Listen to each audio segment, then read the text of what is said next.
Sardor aka, bu uy emas, qopqon-ku. Bittasi chiqsa, ikkinchisi qamalib qolyapti. Kelin, bu navbat tizimi deyiladi. Tartib bo'ladi uyda. Oldin vanna bo'shatiladi, keyin yotoqxonadan chiqiladi. G'ayrat aka, nima biz endi ratsiyada gaplashaylikmi? Madina, yo'l bo'sh, men chiqyapman deb har safar chiqish uchun muzokara o'tkazamizmi? G'ayrat aka, o'lcham boshqa, xavfsizlik va maxfiylik boshqa. Mana qarang, vanna eshigi faqat tashqariga ochilishi shart, ichkarida kimdir o'zini yomon his qilsa, tez chiqishi uchun.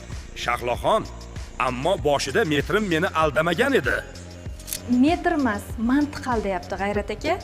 Yotoqxona eshigi esa ichkariga, kravatga teskari ochilishi kerak.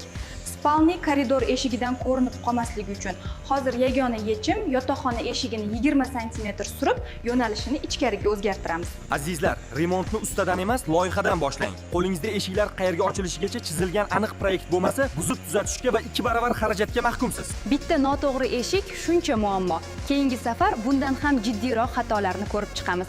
Keyingi qismlarimizni o'tkazib yubormang.